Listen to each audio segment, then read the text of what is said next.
Okay. Hello and welcome to Minor Compositions. Today we're joined by Rasheedah Phillips. Thanks for coming along. And Oh, thanks for having me. and Ash Sharma. Thanks for coming along, Ash. Nice to be here. Thank you. And the idea today is to have a chat about Rashida's. Well, I'm not sure if I can still call it new, but newish book. Yeah, newish and quite excellent book.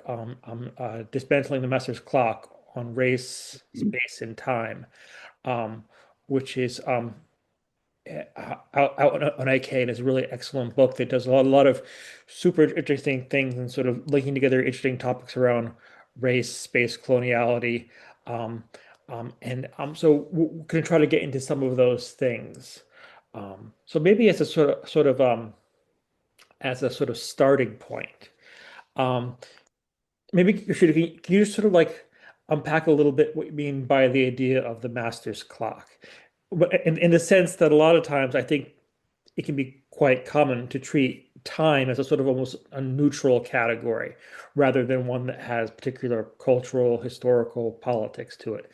And obviously, calling something the Master's Clock gives it a certain sort of history of racialized power, you know, gives it a much different inflection, right?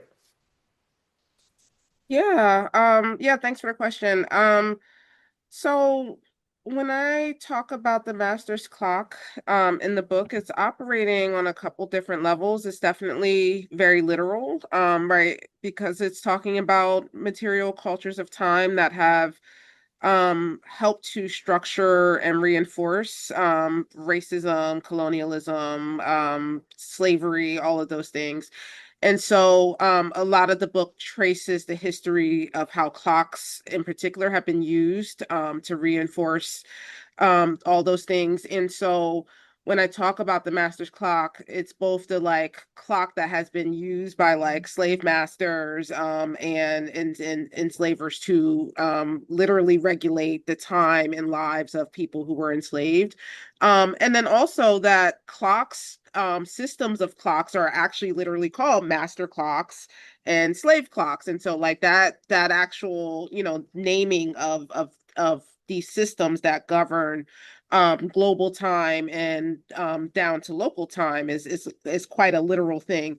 But then also there's the idea of, as you named that our times, the times that we move through, whether it's historical time, whether it's even just our everyday daily time, labor time, but certainly some of the histories that some of us come from is very much intertwined with this sort of linearized history of time that again flattens Hmm. people's temporalities, flattens their own historical context, flattens their cultures, flattens all these things, and takes away sort of that, yeah, the way in which time is can be localized, can be communal based, can be familial based, all of these different things. And so yeah, that's what I mean by the master's clock. It's both this sort of literal naming of the object and how the object operates, but then it's also operating obviously on a sort of metaphorical level, if you want to call it that, but something a little bit more grounded than even metaphor, I think. Yeah, it's both metaphorical and quite literal, and at the same time, which I think is part of how it's quite powerful in making those connections.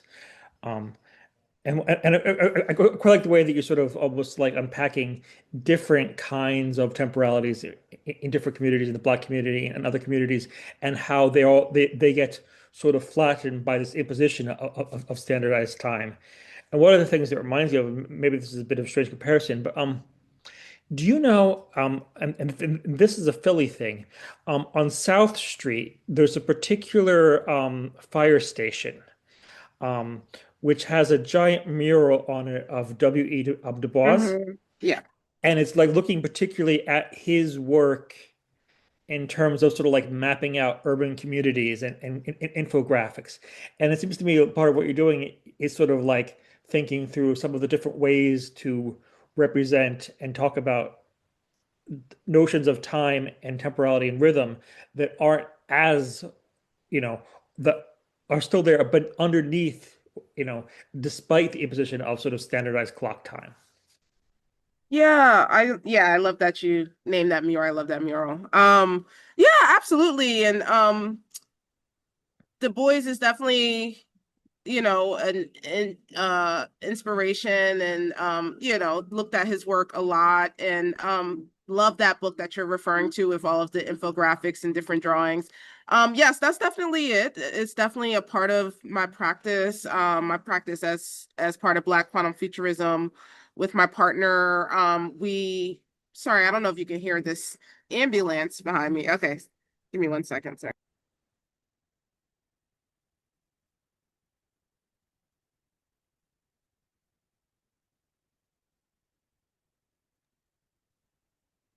Okay.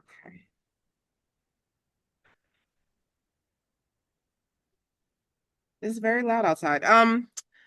Yeah, as part of my practice with Black Quantum Futurism, part of how we construct different tools, different ways of practicing these different modes of time, different temporalities, tapping into different temporalities, as I said, like communal, to universal, to global. We use maps. We do a lot of visual practices, and a lot of different types of maps that disrupts the sort of linear timeline, disrupts again sort of linear ways of thinking about time and temporality. So yeah, it's very much in the family of some of the work that our predecessors have done. Yeah, we were just pulling off my bedside table a copy of the Style of Attack report from, is this from 2012? Oh wow, yeah, yeah, maybe 2013, around that time. But yeah, so the way that in collective writing and projects you've been engaging with thinking through some of these things for a number of years in quite interesting ways. Yeah, and doing that work in collective, so that Style of Attack report is from queer sci-fi collective Metropolarity, based in Philadelphia. So yeah, doing that work, as I try to highlight in the book, that like shifting things like timelines is not the work of like one person. Like, Mm. building these tools and these different ways of being in the world, being in reality, being in time, being in space requires community. And so being able to do that like in collectivity with um other queer sci-fi writers who are like writing new worlds and manifesting them in different ways is yeah, has been an important part of my journey with this book. No, I think it's really interesting. So having sort of a different connections of which you're working on concepts together. When I was reading your book, um, that weekend, I went to Cafe Oto in London for two performances by Kamei, where she was doing an Octavia Butler text and the Book of Revelations. And there was lots of interest, not surprising at all, lots of interesting overlaps between those things in your writing. Yeah, Kamei is actually right here next to me. Oh, small world. Yeah. Um, Hi. I really enjoyed reading your book, and I know lots of books are sort of interdisciplinary, but this is like truly operates across lots of different epistemologies, shall we say, beyond disciplines actually, and clearly one that informs you, and it's probably related to Afrofuturism in a way, is of course quantum physics and quantum mechanics or quantum theory. And you do begin the book by engaging with that, and particularly your visit and your residency at CERN.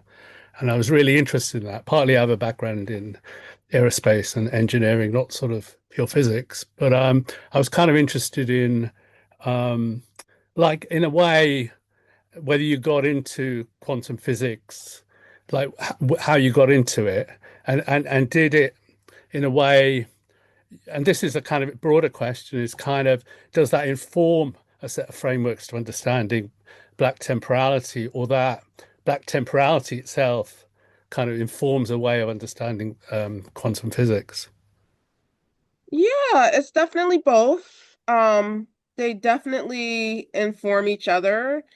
And yeah, in terms of how I got into quantum physics, um, it kind of got into me, if that makes sense. Like it found me in a way. I've always been very interested in science fiction as a kid. Like it's just been an interest of mine. I loved movies like The Matrix growing up and still love it, still watch it all the time. Different things that like early on opened my mind to these like different kinds of possibilities of the world. And The Matrix was like one of them. Like there's one way of reading it that is very like quantum physics sort of based. So yeah, just being influenced by like those movies. Growing up, I was a big reader, reading a lot of like science fiction stuff as a kid. And I talk about this a little bit in the book. So I think I was very primed to be into this stuff, even though like my career and all of that is a very different field, which is law and policy. But yeah, I've always been really influenced by this stuff. And um after I encountered Kindred, that really pushed me even further because I've always written science fiction too.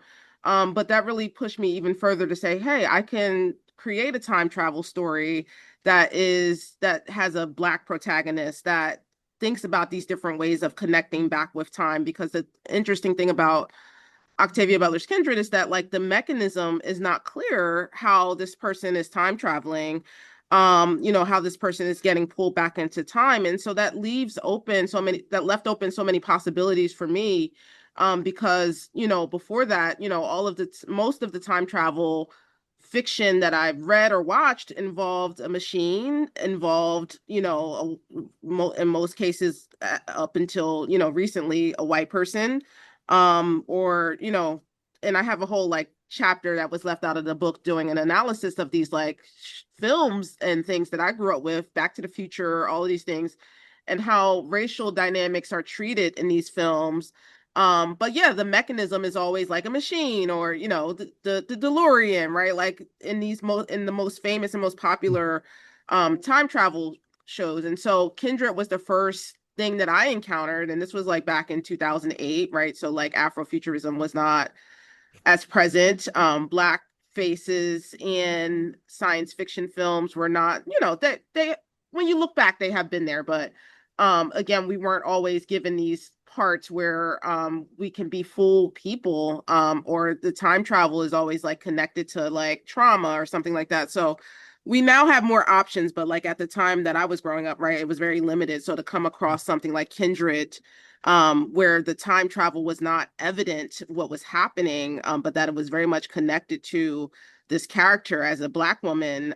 It was just, yeah, it just opened my mind up to possibilities. Yeah, and then I sort of came across quantum physics and in ways related to that. I mean, can I just ask a more nerdy question? Is you experience at CERN, right? So what did they make of you and what did you make of them? Yeah, it was CERN was really awesome. Part of it was that, I was there as an artist and I was part of an artist residency for a program called Arts at CERN. And so, they set it up so that you are interacting with physicists who are prepared to have conversations with artists and prepared to, sort of lead you on tours, walk you through the different ways that they engage their work and to have these conversations about like also my work and how I approach these things. And so, the folks I spoke to were amazing. They were open, they were incredible, and I was there for a total of 2 months. It was broken up over time, and so over that time, I got to meet engineers, theoretical physicists, experimental physicists, so all sorts of different people who were, I wouldn't say they automatically understood where I was coming from as an artist or as a person thinking about quantum physics in the context of, Black and Afrodiasporic temporalities, right? Like that's very specific. Um, but they were very open to talking about it and thinking about the sort of comparisons and being able to, yeah, be open to unpacking and unraveling like how time is thought about and used in their various contexts. And so, yeah, nothing but a really lovely experience. And again, it could have been talking to people who were already prepped to have these conversations versus like if I were to just come and talk to random folks, might be a different experience, but yeah, very open, very, very lovely.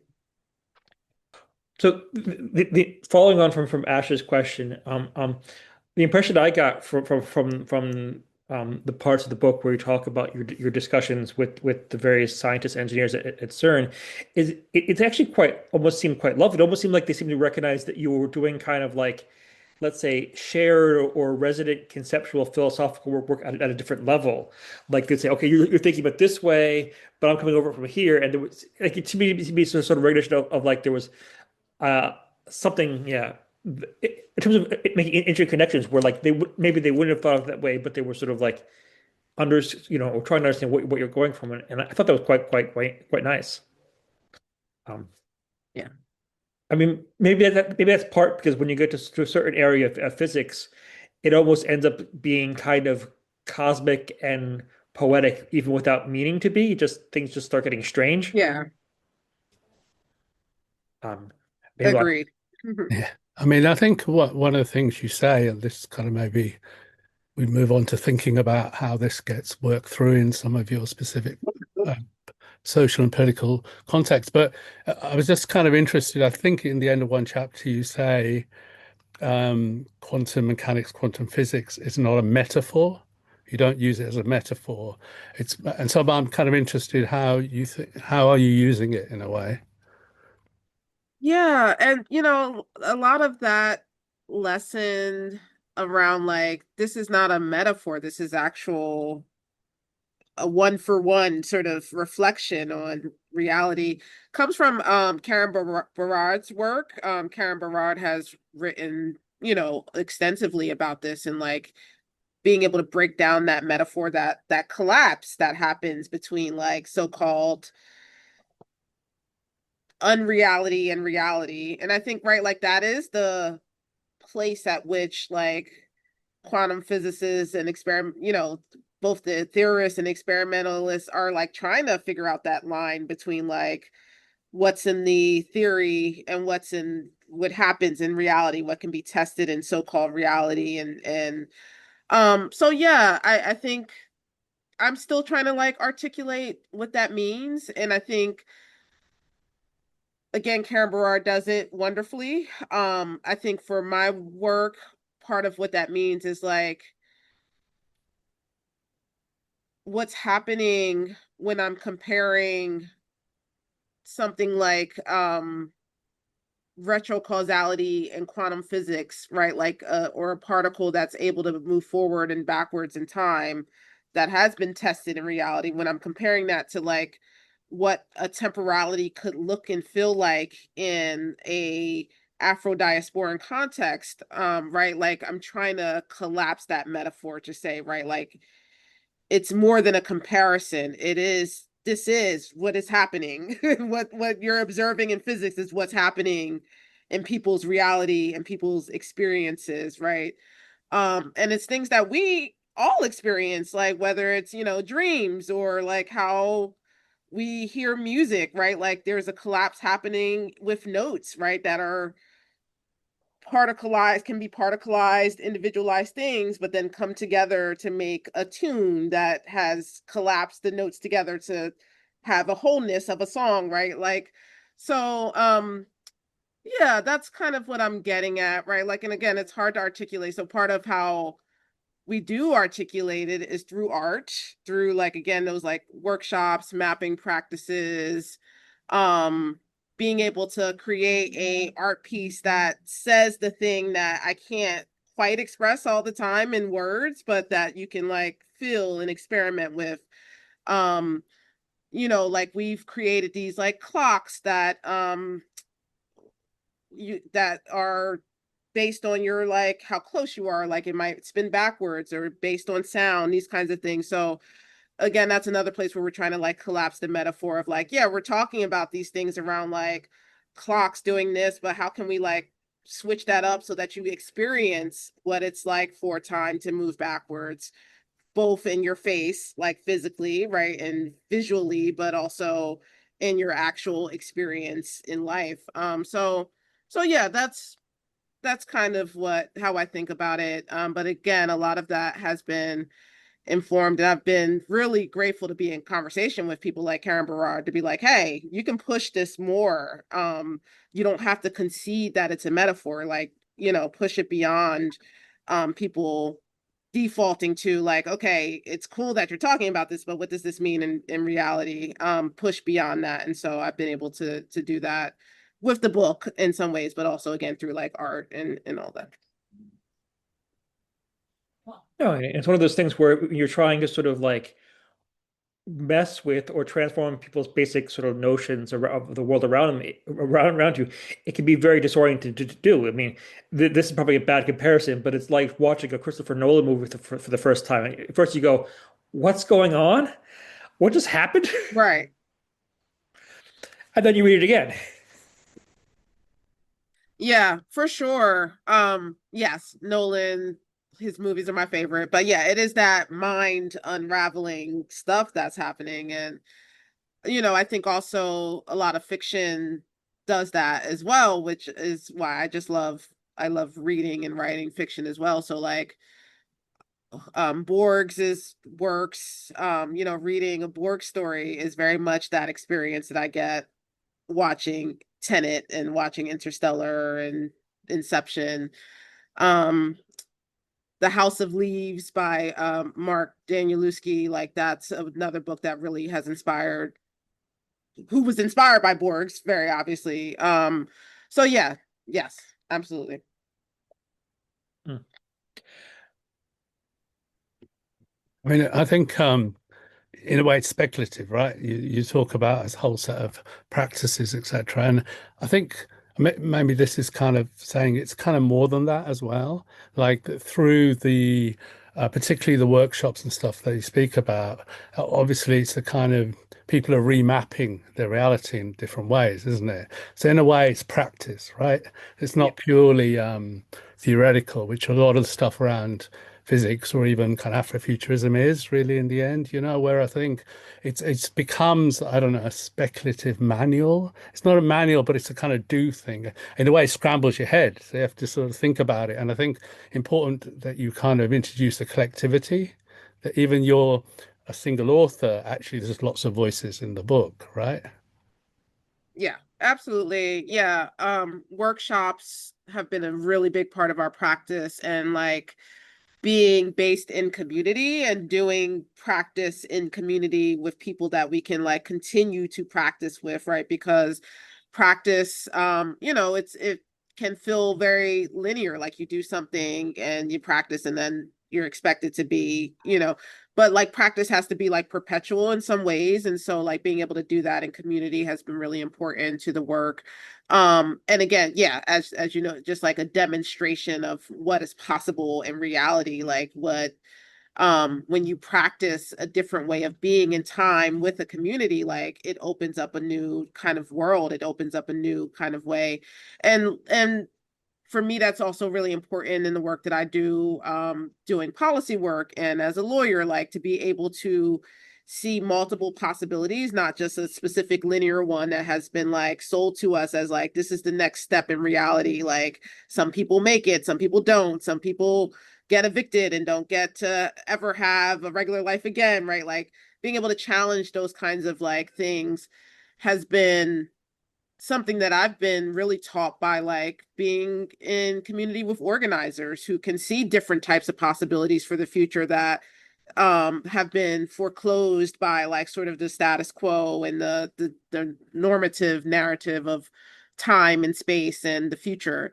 So yeah, it's very much like it's very important to practice, and I feel like I'm in a very privileged position to be able to put things into practice, both by like being an artist, being someone based in community, but then also being somebody who's able to help shape policy in particular ways. And so like the work that I was doing in Philadelphia, when I was a lawyer there, like being able to lead policy efforts around like right to counsel for tenants, that will provide free law, attorneys for people who are experiencing eviction, or a policy that helps to close off the impact of eviction records and their impact on the future, right? So like being able to put these like Afrofuturist ideas and ways of, being in the world into practice through policy, I think has also been really important part of the journey. So I feel like I'm in a privileged position to be able to do that and bring these like kinds of ways and modes into like a real world practice that has impact, in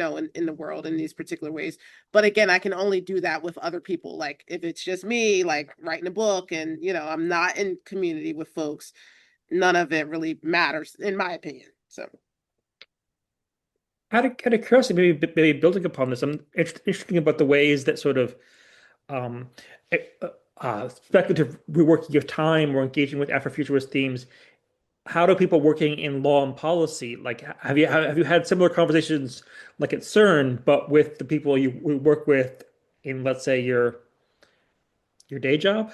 Or yeah, I have. I have had opportunities, it's not all the time, but um I have had opportunities to have these kinds of conversations um with like folks who know about my work have asked me to do like workshops. I've talked to like people who are doing work around police reform, right? And like how to bring in like an Afrofuturism perspective into how they think about that work, or how they think about time in that work. With my own organization, I work at an organization called Policy Link.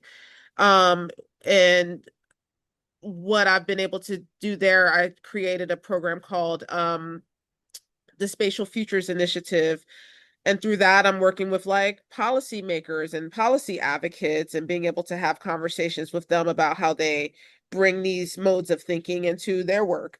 So yeah, it's yes, I have had been able to have conversations with like cohorts of people who are in similar fields as me. cool, cool. Um, One of the things I find interesting is how a kind of speculative reworking of categories of time can also be quite pragmatic in the history. So, for instance, what I mean by that is, okay, so for instance, you talk about the history of the idea of CP time as a kind of like a horrible demonization, almost kind of demonizing people, right? Like, why aren't people moving fast enough? Why aren't they working harder? But then you realize, well, hold on a second, if time is a kind of imposition, if standardized time is a kind of imposition to extract more labor, more resources, more effort, why would Black folks want to, work harder for something that has of no benefit to their own communities? And it's almost like just that reworking of the framing actually makes it almost seem like well, why would you want to make yourself, you know, expend harder for no benefit? It's more of kind of like a reclaiming of your own time. Yeah. Yeah, it's definitely operating on that level, a sort of reclamation. I mean, it's that, and it's also like, yeah, challenging the legitimacy of standardized time in the first place, right? To even say that like, yeah, there's no way you can see us as late on this clock when this clock is illegitimate. This clock has always been constructed to be against us. This clock was never the clock that we abided by, or the time that we abided by. And so, yeah, we're going to be late. Okay. Like it's not a bad. So like it's that reclamation, and it's also this like reclamation back towards the types of times and temporalities that are legitimate and relevant to us as people, as a culture, as someone derived from a lineage of time and temporality that was community derived, that was culturally derived, that was derived from geography, where you were, and the sort of relationships that you had to land, where you were. So all of those different things, I think, is embodied in that like reclamation of CP time as not what they say it is and never was in the first place. Maybe this is a more speculative question. I hope it's okay, but I can't forget exactly what. But there's one point in the book where you talk about the erasure of Black craftspeople and in terms of actually in the history of making clocks. Yeah. And could you imagine a different history where the people were making clocks that function in a different way according to a different time standard other than standardized time? Yeah, I love that. I love that question. Absolutely, yes. And I think Benjamin Banneker is like one example of that. Like, he the time that he was coming up in, I think like there's a speculative history or an alternate timeline where he was able to, and he was already inspired by he had done research into his where he derived from the on in Africa. I can't remember where.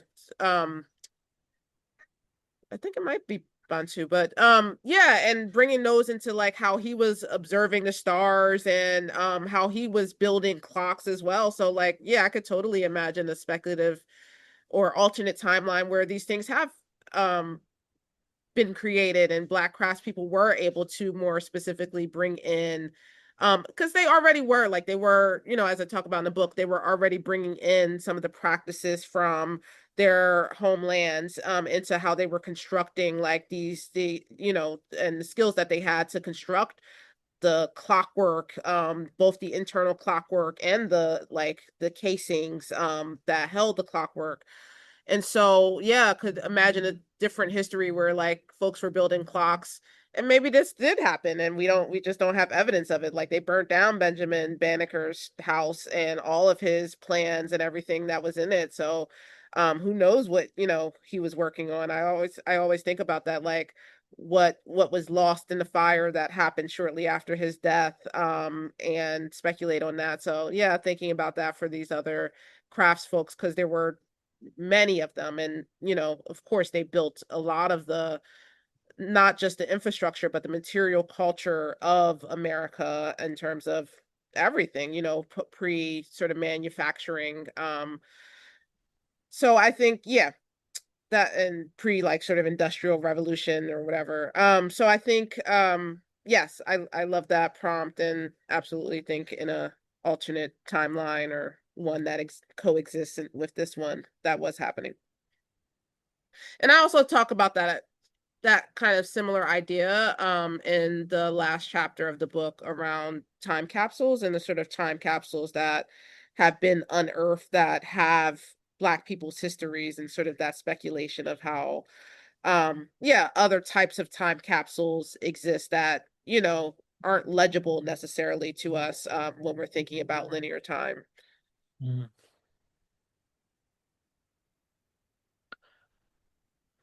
So, I was going to ask a bit more about sort of sort of Black memory and the kind of way you think about memory actually in terms of the past, but also the future, and how because you call them quantum time capsules, right? And so I'm kind of interested in how that works, what you mean by that, right? Yeah, so when I talk about quantum time capsules, really it's trying to again undo sort of the cause and effect, very locked in cause and effect, linearized history of time, of normalized time capsules.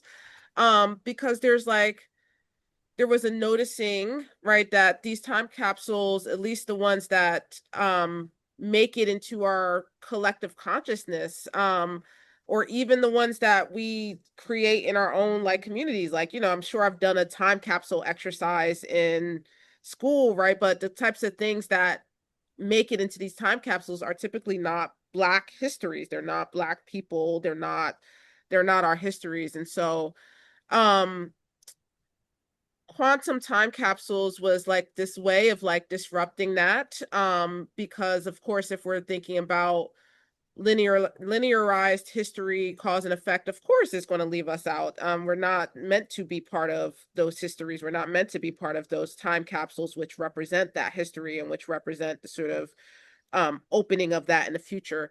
And so quantum time capsules are just disrupting that. It's saying that like, one, we can bury tools in the present that maybe reach back into the past, right? Like I can think about Again, Kindred, Octavia Butler's Kindred, right? Like if Dana had a time capsule and she needed to take it back into the past, right? Like what would she put in there? What kinds of tools, what kinds of things would she put in there for the ancestors to be able to utilize? And maybe that was happening, that kind of thing.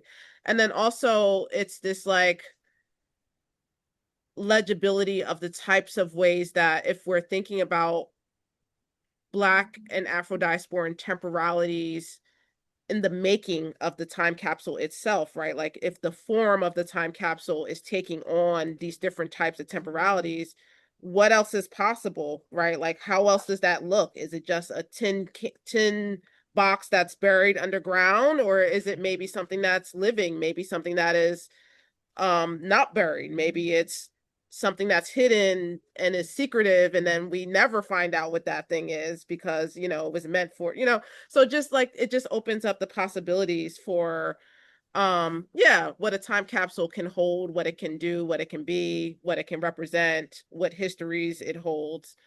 um yeah, so that's how I think about a quantum time capsule.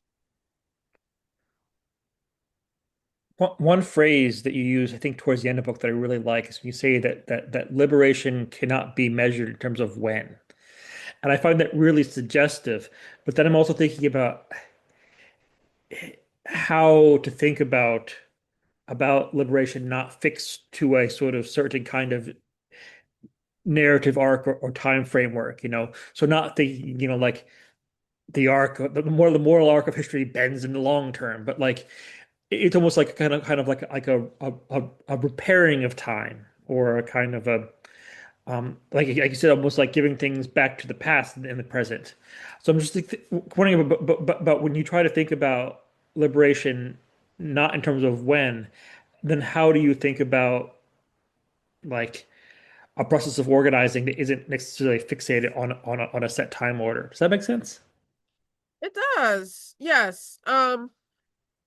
Yeah, I think about it not as a when, more as a how, right? Like Hmm. how we get to the points that we want to get to. Because I think, again, if we're capitulating to the sort of linear future that derives from the present and from history, we're not meant to make it. Most of us aren't meant to make it into that future, right? Like we're seeing that play out right now in terms of like who's supposed to enter into the future, whatever that is, wherever, whenever that is, right? And at every moment we are told, we are shown that it is not people who look like me, people who look like, people in Palestine, people in Sudan, wherever, um, around the world, people who are not, yeah. So it can't be a win that is based on a future that is derived from the present, that is derived from the past, that is very linear. And so, yeah, again, if the form of time is taking on, right, like if I really believe in reality that there are different ways of being in so-called time, or that time is creative, that the future is not predetermined, right? The future is not what they say it is, because that's a predetermined future. They already have it mapped out, right? Um, yeah, then yeah, time has to be more creative in that sense. And it can't be this like when that is predetermined. It has to be a creative coming together of things and time and circumstance that create that liberation. And I think also taking a note from history, looking at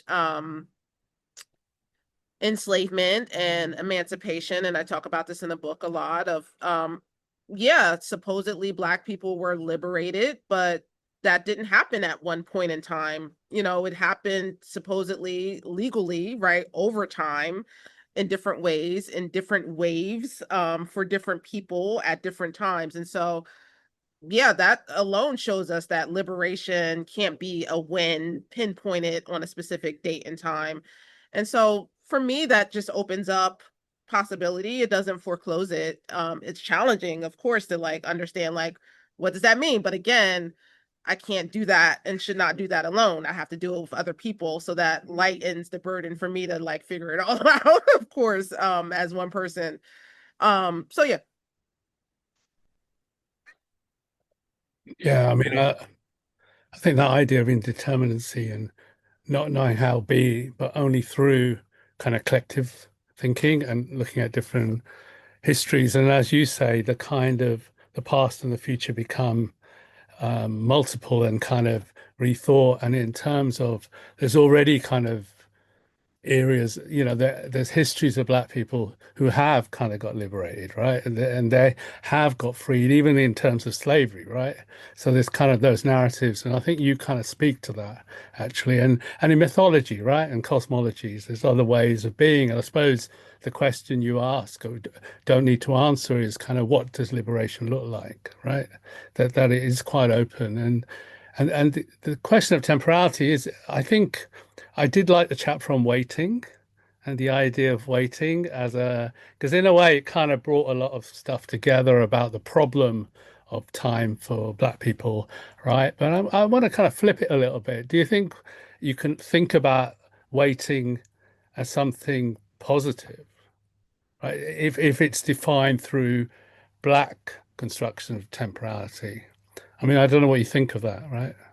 Yeah, absolutely. I do. And I think so the way that chapter is constructed, there's three forms of waiting that I'm talking about. So there's waiting in the sort of negative sense, but then the middle part talks about waiting, and it's WADING, Mm, but it's also interconnected with this idea of waiting. And so what I'm talking about there is, or the example that I go into is Harriet Tubman and this Negro spiritual wading in the water, and this idea of and this very specific example of Harriet Tubman like going into the water to evade the hounds, right? And the sniff, the scent being scented out.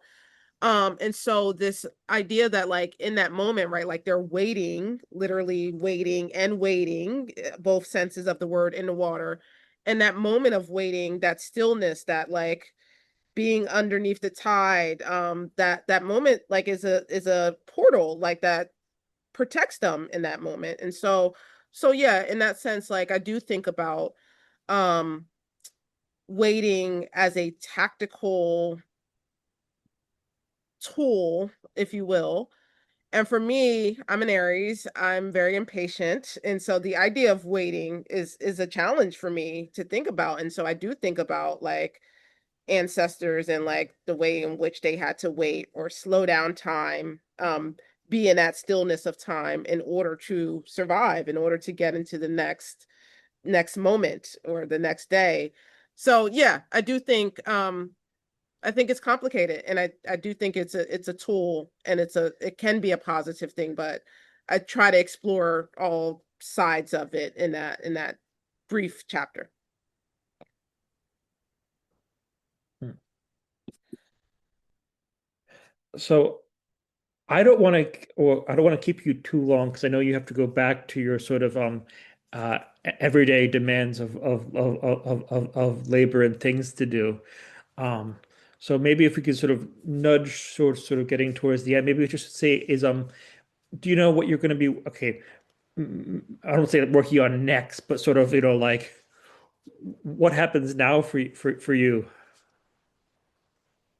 Yeah, I'm ready for the next book. It's fun writing books. And incredibly hard and tiring and draining, but it's fun. And it's fun being able to get your ideas out and to have them sort of be able to be packaged in this cool way. So yeah, I'm working on two other books right now. One I haven't quite started yet, but it's more of a follow-up to Dismantling the Master's Clock, and it will be focused a little bit more on geographical time, and sort of, yeah, looking at kind of some of the work that like Catherine McKittrick does around like these maroon geographies and these black womanish geographies. So like kind of delving into that a little bit, but focused and prioritizing the sort of temporal piece. And in Mm. particular, it's like sort of based on a tour through the Confederate South that me and my partner did a couple years ago. And where we went through these Confederate states, and then also went to sort of some of the all black towns that were formed in these places. So like for example, Alabama, we went to Africa Town.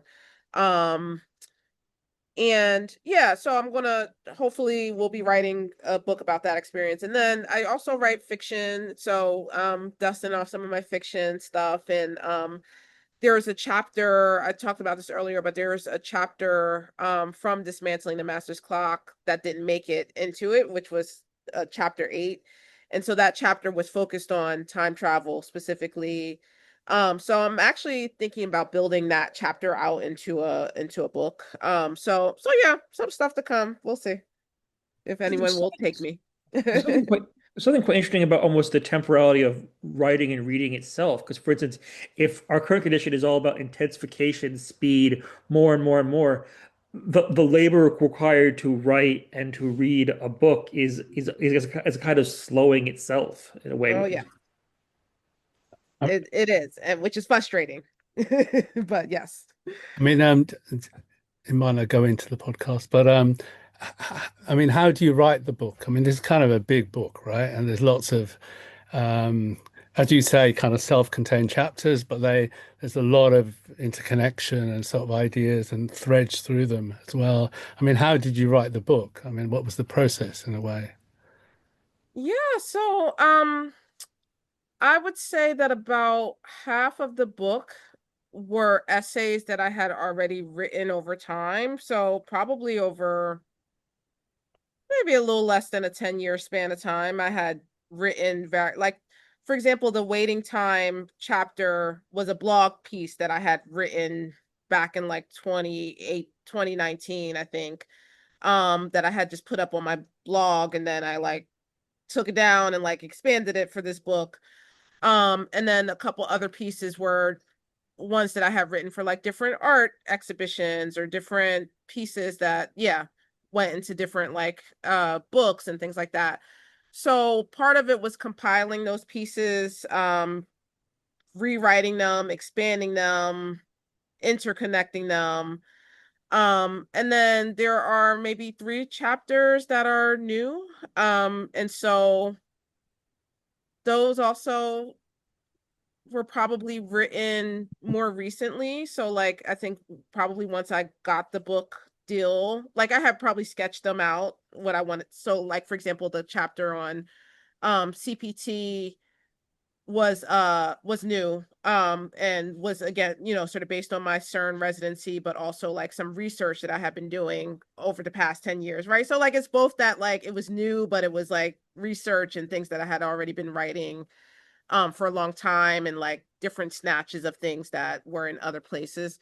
So yeah, that was a very nonlinear process to writing the book as well. And putting it together again, being able to put together both the new and the old. And then it was great to be able to like see the through line with all those things and like find ways to interconnect them. And then yeah, again, some things are more standalone maybe. So yeah, that was it. And then, I had a lot of help from my editor as well. So shout out to AK Press. No, it's really a kind of groundbreaking piece of work. It puts together an amazing amount of references, the amount of kind of stuff and that. So I think it makes a kind of strong intervention into the field. In fact, defines the field, you know. Thank you. I really appreciate that. That means a lot.